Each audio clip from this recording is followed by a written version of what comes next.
일로 예배에 오신 여러분을 환영합니다. 오늘이 바로 2020년 마지막 예배입니다. 겨울 수련회 갔던 게 엊그제 같은데 벌써 이렇게 1년이 훅 지나갔습니다. 오늘 예배를 준비하면서 나는 올 한 해를 어떻게 보냈는지, 나는 과연 올 한 해를 어떻게 보냈는가 한번 되돌아봤습니다. 올해 초에 코로나가 터지고 학교도 가지 않게 되었고 교회도 못 가게 되었고 정말 많은 일이 있었습니다. 이렇게 다사다난했던 때가 있었나 싶을 정도로 정말 일이 많았어요. 불평도 많이 하고 불만도 많았던 한 해였던 것 같습니다. 올 해를 돌이켜보면서 이땐 이랬지 저땐 저랬지 하면서 돌이켜보는 와중에 한 가지 말씀이 떠올랐어요. 항상 기뻐하라, 쉬지 말고 기도하라, 감사해, 감사하라. 곰곰이 생각하고 있는데 이 세 가지를 다 못 지켰다는 것을 알게 되었습니다. 기뻐하지 않았고 또 기도하지 않았고 또 감사하지 않았던 제 모습을 발견하게 되었습니다. 여러분은 어떤 한 해를 보냈나요? 여러분은 하나님께 감사하는 한 해를 보냈나요? 아니면 코로나라는 핑계로 하나님께 불평과 불만만 하는 이 한 해를 보냈나요? 오늘은 우리가 함께 하나님께 감사하는 마음으로 예배하길 원합니다. 여러분이 잘 모르는 찬양일 수도 있어요. 찬송가인데 잘 모르는 찬양이라면 제가 설명 더보기란에 가사를 다 써놨으니까 함께 이 가사를 묵상하면서 우리 하나님께 감사의 찬양을 올려드리기 원합니다. 우리 함께 찬양을 나아갑시다.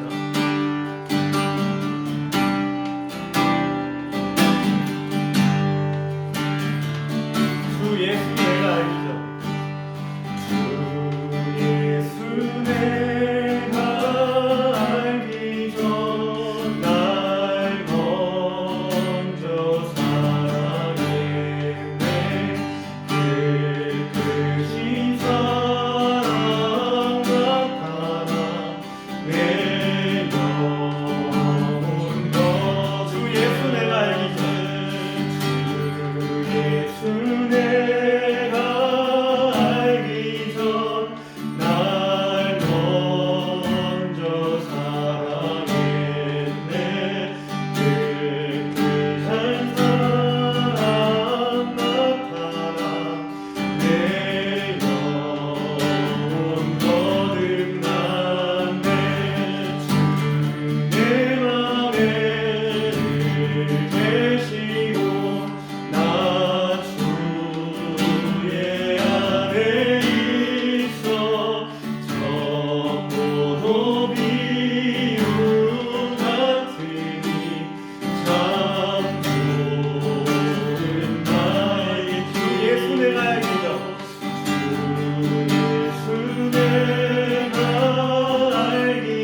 가을날 감사 사라진 눈물도 감사 나는 영혼 평안에 날 원하신 주 감사 날 원하신 주 감사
기쁨도 감사 절망 중이로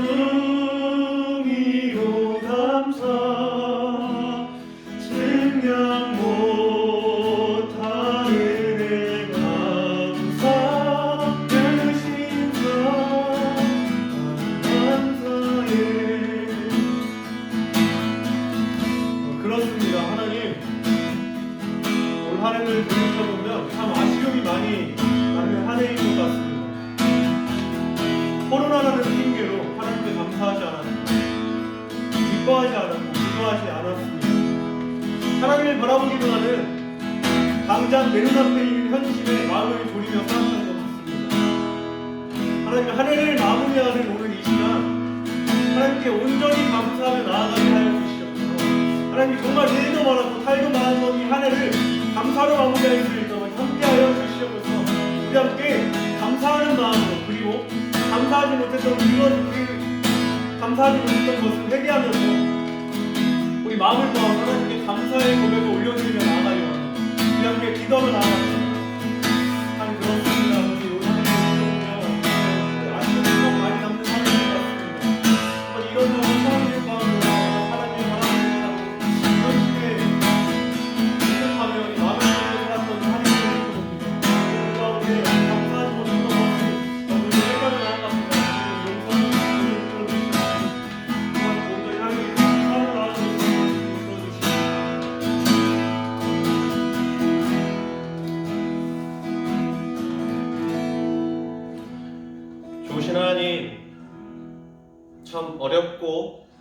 겪어보지 못했던 1년을 보내는 가운데에서도 우리 친구들 한 사람도 상함 없이 그 가정에 위험 없이 보내게 해주신 하나님께 감사함을 올려드립니다. 아버지 하나님의 말씀대로, 아버지 하나님의 명령대로 우리가 얼마나 그 말씀을 지켜 행했는지, 하물며 감사하는 것조차도 할 수 없는 우리를 발견하게 하시고, 그럴 때 우리의 할 수 없음으로 낭망하고 넘어지는 것이 아니라 우리의 할 수 없음을 뛰어넘는 하나님의 가능하심으로 하나님의 할 수 있으심을 의지하며 나아가는 우리 모든 친구들 될 수 있도록 주 하나님께서 붙드시고 역사해 주시옵소서. 오늘 주님의 날, 2020년 마지막 날 주님께 예배함을 올려드립니다. 아버지 하나님, 이 마지막 날 또한 주님께서 계획하시고 주님께서 예배하신 그 은혜로 주님께서 부어주시옵시고, 우리 친구들 다시 한번 2020년을 정리하고 다가올 2021년을 하나님의 말씀을 의지하고 하나님의 말씀을 붙들며 나아가는 우리 친구들 될 수 있도록 주 하나님께서 붙드시고 역사해 주시옵소서. 아버지 하나님, 혹시 다친 마음 있습니까? 상한 마음 있습니까? 어렵고 시험든 마음 있습니까? 이 시간 성령 하나님 친히 역사해 주셔서 그 마음들을 주님께서 회복해 하여 주시옵시고, 얼어붙어 있던 마음들 주님께서 녹여 주셔서 하나님의 말씀이 온전히 심겨질 수 있는 귀한 은혜의 시간 될 수 있도록 주 하나님 역사해 주시옵소서. 온전히 하나님께서 주관하시고 하나님께서 베푸시는 그 은혜를 전하는 은혜의 통로로서만 사용되는 또한 제가 될 수 있도록 주 하나님께서 붙드시고 역사해 주시옵소서. 감사합니다. 예수님의 이름으로 기도드립니다. 아멘. 오늘 본문은 여호수아입니다. 여호수아 5장 1절에서 3절 말씀입니다.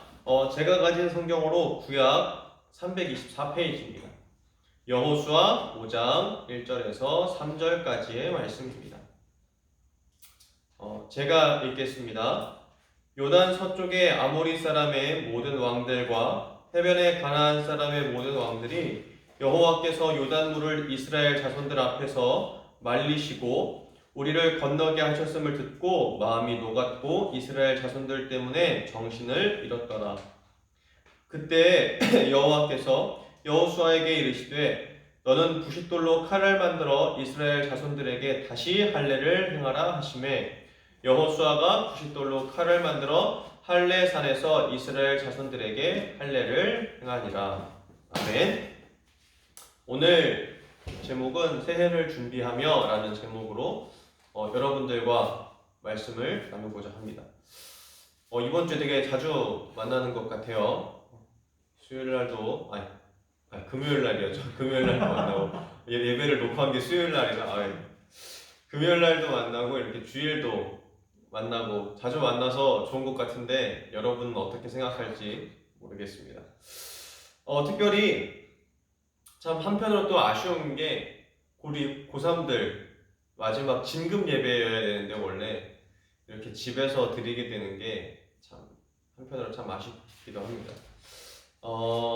원래는 기도도 해주고 뭐 축하도 해줬지만 무엇보다 오늘 이 말씀이 고3들에게 가장 큰 축복의 메시지가 되고 이 말씀을 붙들고 이제 20살을 맞는 우리 고3들이 됐으면 좋겠습니다. 오늘 본문이 어떤 내용인가 하면 이스라엘이 40년 동안 방황을 이제 드디어 끝냅니다. 우리가 여러분들 기억할지 모르겠는데 이스라엘이 그동안 되게 광야에서 많이 방황을 했던 내용을 가지고 우리가 설교를 했었거든요. 이스라엘이 이제 드디어 방황을 끝냈어요. 40년의 방황을 끝내고 요단강을 건너서 이제 가나안 땅을 정복하기에 바로 직전의 상황에 드디어 다다랐습니다. 잘 생각해보면 여태까지 광야 생활 가운데서 이스라엘이 했던 게 있었나요? 사실 이스라엘이 주도적으로 뭔가 했던 적이 한 번도 없습니다. 출애굽 모세를 통해서 하나님께서 이끄신 사건이었습니다. 그렇다면 광야에서는 그들이 뭔가를 해서 스스로 살아남았었나요? 광야에서 낮에는 뜨거운 사막의 태양에서부터 밤에는 추운 사막의 바람, 모두 하나님께서 그들을 인도하셨고 지키셨습니다. 또 먹는 건 어땠나요? 만나를 하나님께서 계속해서 내려주셨고 그들이 고기를 못 먹어서 불평하자 하나님께서 얼만큼 주시냐면 질릴 때까지 주신다고 말씀을 했어요. 그 고기에 이가 끼인 게 다 빠지기도 전에 또 고기를 주셨다고 성경은 말하고 있습니다. 이렇게 광야의 생활은 인간의 어떠함이 아니라 철저히 하나님의 일하심으로 그 은혜로 살았던 시기였습니다. 또 오늘 본문 1절 하반절을 보면 하나님께서 어떻게까지 예비를 하셨는가 하면 우리를 건너게 하셨음을 듣고 마음이 녹았고 이스라엘 자손들 때문에 정신을 잃었더라 라고까지 말하고 있습니다. 이렇게 모든 것을 하나님께서 다 준비하셨고 다 예비하신 것 같아요. 하물며 쳐들어갈 나라의 민족들, 그 민족들의 마음 상태까지도 하나님께서 다 녹이셨다고 성경은 말하고 있습니다. 한편으로 이렇게 생각해 볼 수도 있습니다. 이스라엘은 이제 전쟁을 준비하고 있는 상황인 겁니다.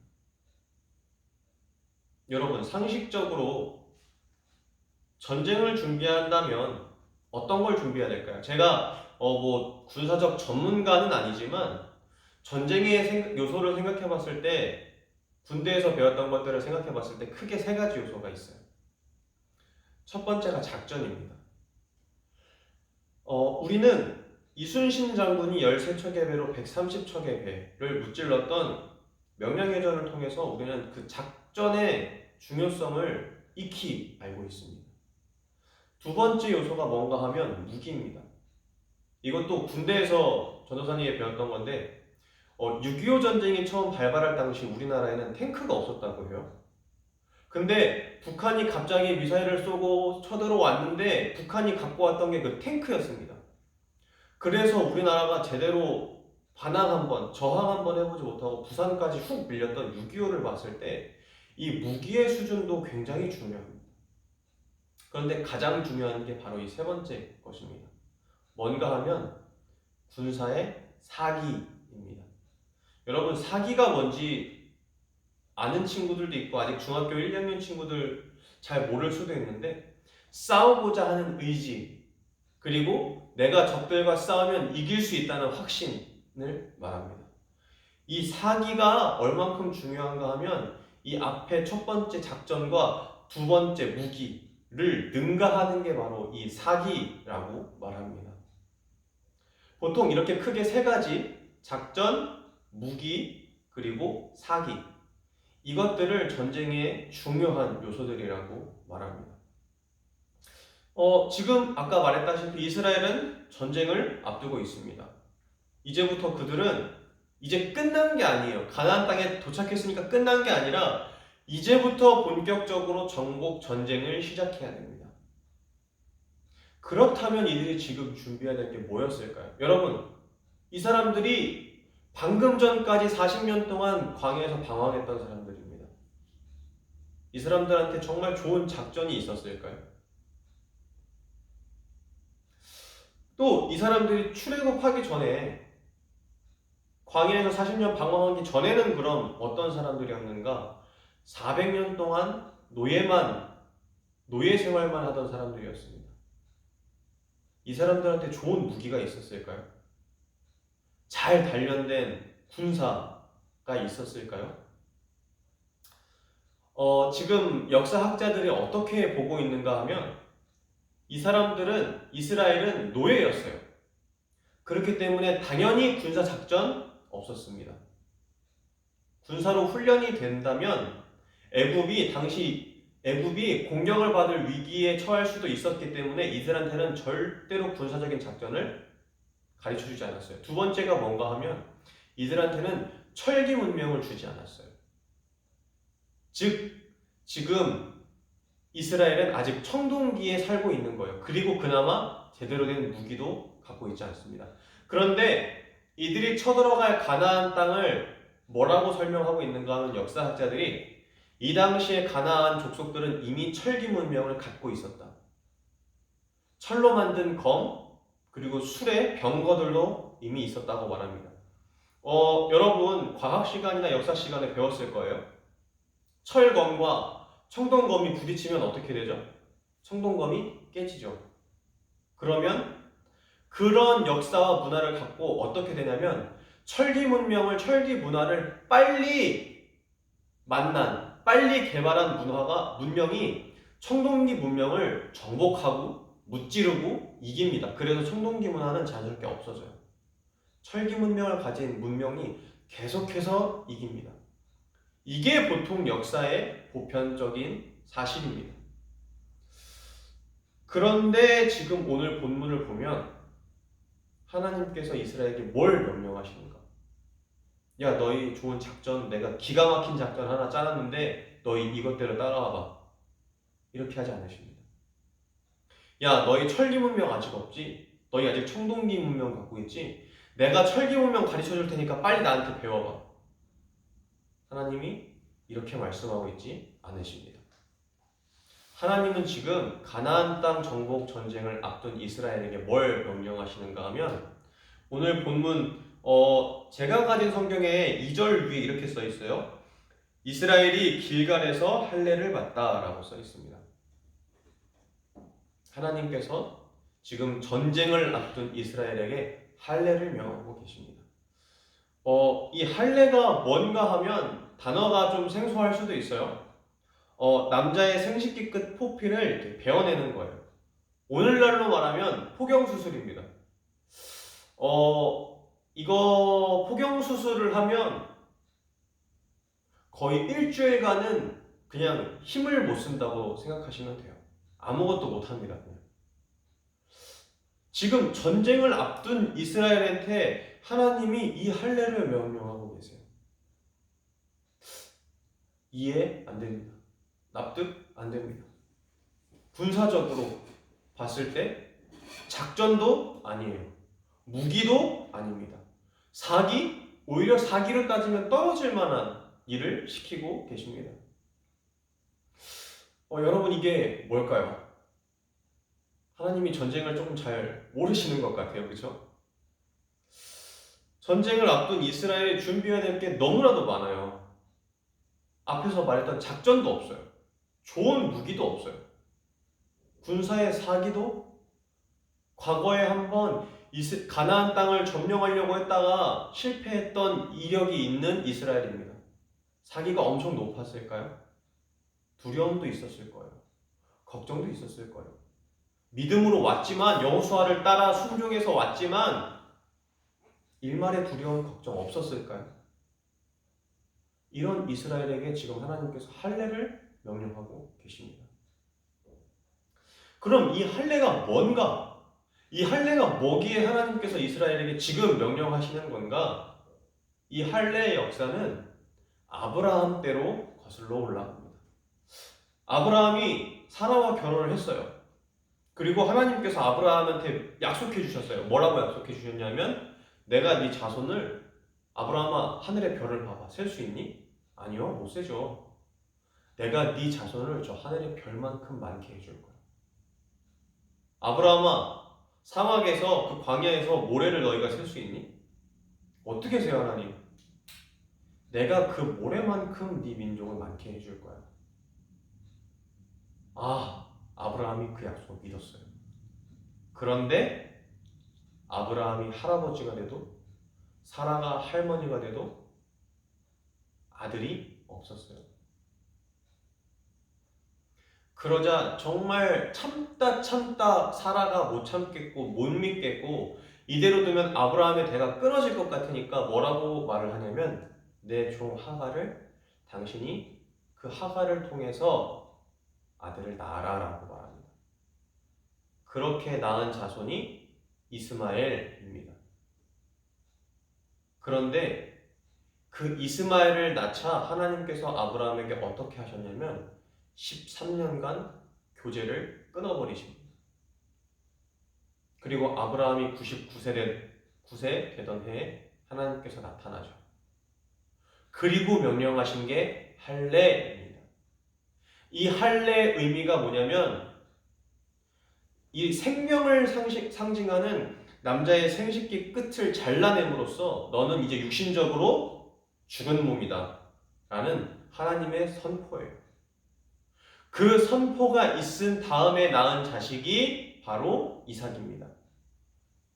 그래서 성경에서 이삭을 뭐라고 말하냐면 아브라함의 자손이라는 표현보다 약속의 자손이라고 말합니다. 죽은 것 같은 죽은 몸에서 태어난 자식이 바로 이삭이다 라는 개념입니다. 그 할례를 지금 이스라엘에게 다시 명령하고 있는 거예요. 너희가 누구한테 속한 사람들이냐? 네가 지금 광야에서 생활했던 것, 너희가 노예에서 해방됐던 것, 그게 너희에게부터 속한 것이냐? 아니면 너희가 하나님께 속한 것이기 때문에 하나님께서 일한 것이냐? 지금 하나님은 그 이스라엘 민족의 정체성을 다시 한번 정립하고 계신 거예요. 전쟁을 앞두고 하나님께서 이스라엘에게 지금 이렇게 말씀하고 계신 거예요. 너희가 들어갈 땅은 너희가 뭘 어떻게 해서가 아니라 내가 이미 줄 거야. 이미 줬어.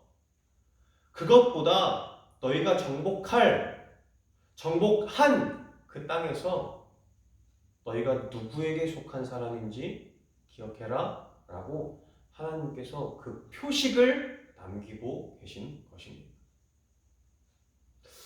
이제 새 학년이 되는 친구들, 그리고 특별히 중학교에서 고등학교 넘어가는 친구들, 또 고등학교에서 이제는 성인이 되는 친구들,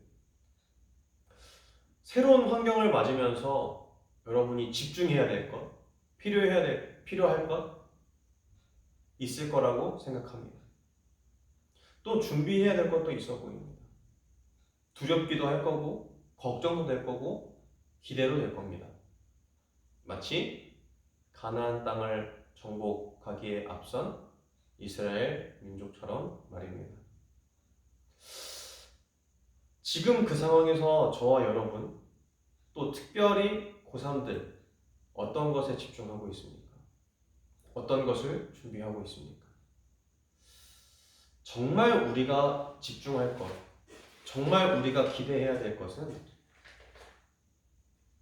내가 뭘 준비하고 새롭게 만날 그 상황들에서 어떤 걸 준비해야 할까 기대하고 걱정하는 마음보다 지금 이 시간 다시 우리의 시선을 하나님께 향하는 것입니다.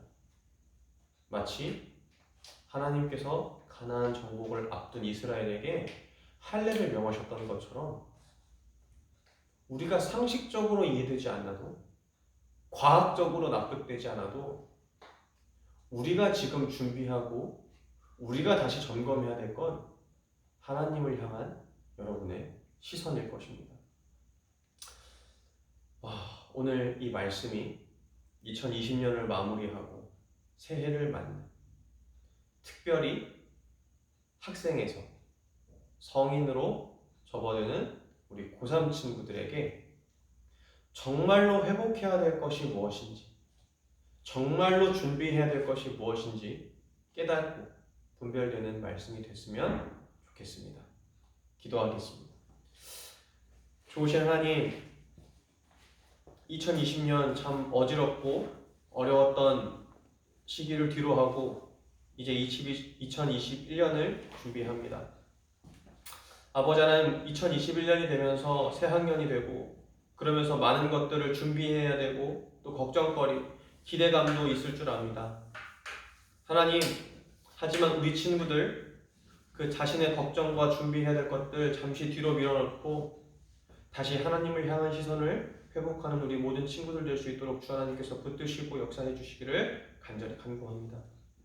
그리하여서 저들이 새로 맞는 2021년 하나님께 시선을 향하고 하나님께 시선을 고정하여서 하나님과 교제하고 하나님과 동행하는 2021년 될 수 있도록 주 하나님께서 붙드시고 역사해 주시옵소서. 감사합니다. 예수님의 이름으로 기도드립니다. 아멘. 주기도문 하심으로 예배를 마치도록 하겠습니다. 하늘에 계신 우리 아버지, 아버지의 이름을 거룩하게 하시며 아버지의 나라가 오게 하시며 아버지의 뜻이 하늘에서와 같이 땅에서도 이루어지게 하소서. 오늘 우리에게 일용할 양식을 주시고 우리가 우리에게 잘못한 사람을 용서하여 준 것 같이 우리 죄를 용서하여 주시고 우리를 시험에 빠지지 않게 하시고 악에서 구하소서. 나라와 권능과 영광이 영원히 아버지의 것입니다. 아멘.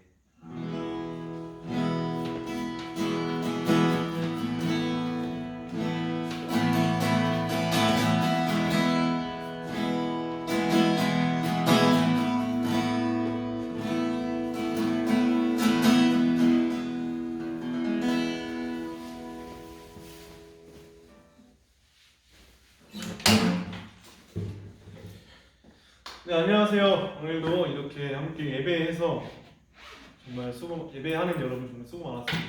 비대면 예배이지만 다음 주도 또 오늘도 함께 온 마음을 모아서 정말 정심을 다해서 함께 예배했으리라 생각합니다. 우리 계속 하고 광고하는 거 성경 읽기 계속 광고하고 있는데 200일 성경 읽기를 하고 있어요. 200일 성경 읽기 제가 요즘에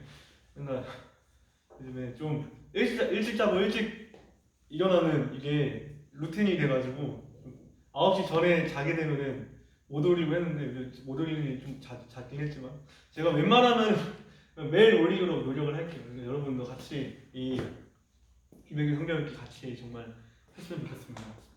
네. 같이 같은 본문으로 같이 한다는 게 정말 뜻깊고 정말 이게 매번 말하지만 한 또 기회니까 이 200일 성경 읽으면서 같이 성경 묵상하고 말씀 묵상할 수 있는 여러분이 되었으면 좋겠습니다. 그리고 또 200일 성경 읽기가 아니더라도 따로 말씀을 읽는 친구들이 있다면은 200일 성경 읽기도 좋고 따로 말씀 읽는 친구도 좋고 같이 말씀 읽기 표를 작성해 주시면 좋을 것 같아요. 말씀 읽는 본문과 함께 말씀 묵상한 내용들을 같이 작성해서 전사님께 제출하시면 이 것들을 통해서 같이 선물도 있고 또 하나님께서 여러분께 주시는 그 은혜도 있을 거고 분명히 있을 거니까 함께 이 말씀을 읽고 말씀 읽기를 작성했으면 좋겠습니다. 그리고 매주 토요일 11시에 기도회 하고 있으니까 함께 기도하는 시간을 가지면 좋을 것 같습니다. 그래서 함께 지난주도 말했었는데 함께 서로 기도 제목도 나누고 코로나라서 만나지도 못하는 이 상황에서 어떻게 지내는지 또 어떤 기도 제목이 있는지 어떤 상황 가운데 있는지 이런 것들을 같이 나눌 수 있는 시간이니까 귀한 시간이니까 함께 나누고 또 기도하는 시간이 되었으면 좋겠습니다.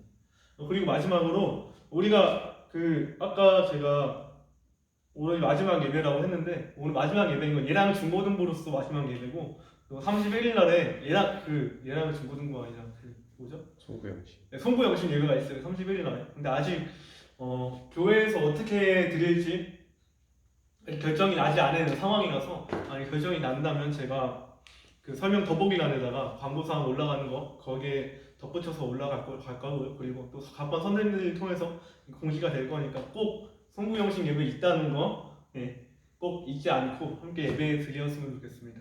네, 그럼 오늘은 여기까지 하도록 하겠습니다. 안녕.